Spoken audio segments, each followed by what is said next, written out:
I was inspired by so much. The crystal necklaces. I originally got the idea for a description from watching Disney Atlantis. I was so moved by their ability to harness so much power in a tiny crystal, I wanted to make it my own. So I thought of abilities, powers, how you earn it, how there could be different classifications, like people who have good blue crystals, you have evil people, black crystals, you got red neutrality. It was interesting. Tara was also difficult. I needed to bring both reality and fantasy together. So I drew inspiration from many different sources. I made their institution a combination of the botanical gardens and Harvard, something I thought could be interesting. The sky, I made it be every little kid's fantasy. You just flick a switch and you can make it whatever you want it to be. The hardest part was making these powerful beings who lived for eons relate to our own age. Star and Nova are 7 eons old, which in human translation makes them 17. I had to make them both very wise and very powerful, but yet mischievous and rebellious and, I don't want to do schoolwork anymore, it's too much of a hassle. I had to make their parents, who were also older, relatable yet dignified, but also have a sense of humor. The enemies. I had to create a creature that would inspire terror. It was so evil, it couldn't even have a sex. The Nameless is nothing but our nightmares brought to life, an evil shroud with a brain and a desire to wipe out everything, the stars, the planets, the people. I had to make ruthless servants who would do whatever it wanted. I was so inspired, heard by dragons, how they're usually guardians and protectors in many cultures, but still dangerous. So I created their natural form to be as pale, see-through blue dragon, but with the ability to shapeshift, so they would look sexy yet dangerous. And they had quite a temper. Kilnala in the story is willing to strike down and poison a security guard at the high school just because he interrupted her hacking into the school files to find me. That's right. I took a leaf out of Darren Shane's books. He put himself as the main character in his Cirque du Freak series. Why couldn't I do the same? I had to be both believable, but I also had to make myself sound a little worse than I was. The same with any real person. You try to bring out their best qualities, but you also have to make them either worse or better than they really are. I can tell you, making high school students sound nice is not.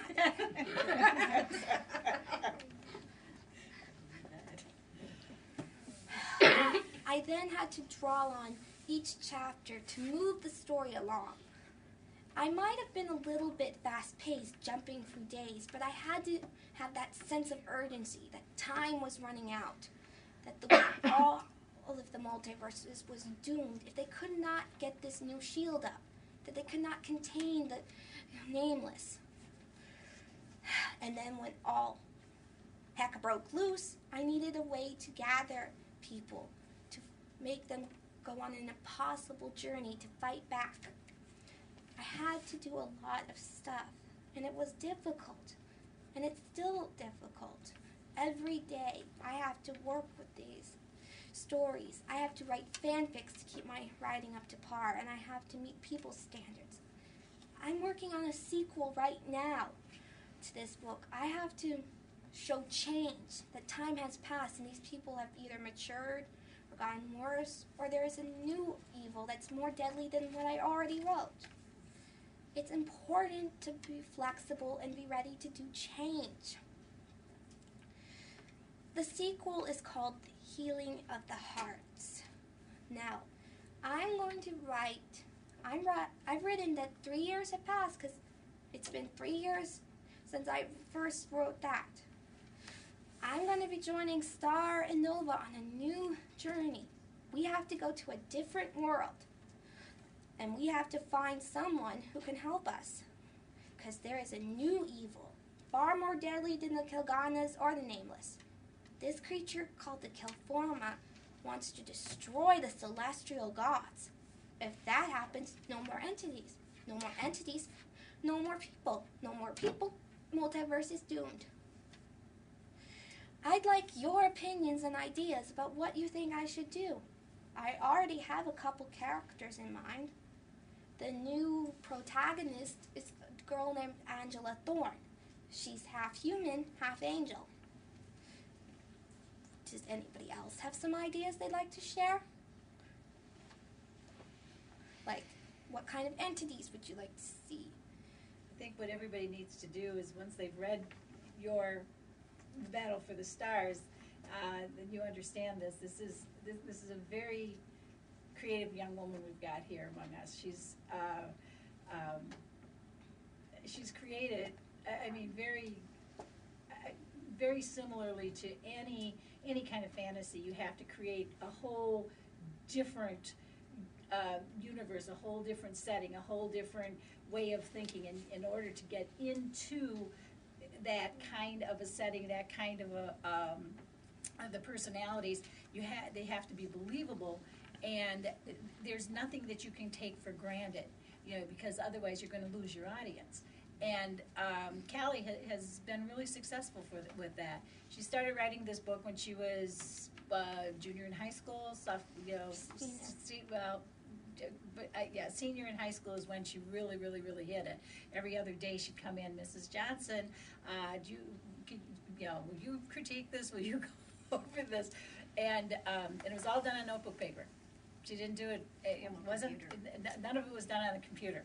And I have to confess, Callie's handwriting sometimes. I know, I'm not the best. There's a little bit to be desired. And one line is, where does one word end and the next one begin? But this is how Callie writes. This is what she was comfortable with, and that was fine. So, and I could tell that as she was getting these ideas, they were just spilling out of her head into her fingers and onto that page. And she was trying to get what all this stuff was in her head out onto paper so that we, the readers, could picture this as well. And she's really done a good job of that, considering she's such a young writer. And 3 years ago, as a junior, senior in high school, even less sophisticated than she is now as far as her writing abilities go. But I think what we have to do is, I think all of your audience here has to read your book, and then once you get into it, because as you were describing it, I'm sure that the general feeling here was like, oh my, I'm having trouble following this, because of course you have to, because you have trouble following it. Just like the first person that read Harry Potter or Tolkien's Lord of the Rings or any of that. You have to get into that new setting. One thing that I noticed was, when you read a novel that is about our world, you've got some knowledge. You've got some knowledge and some background to go on. When you're creating a whole new universe and all new characters from those universe, from that multiverse, you don't have anything to go on. So it's pure imagination. It's pure creativity. That's why I praise the first book. The first book does contain Antara, the realities that have been destroyed, and even the anti-universe, the place that imprisons the Nameless. But I also decided to base it on the Illinois Valley. Readers from this area will recognize LP High School. They will recognize cafes near bridges where people go to get coffee. They will recognize Sunset Park, my old house. And if they're smart enough, they'll even recognize the LaSalle Manors on 23rd Street in LaSalle. in an empty lot next to it.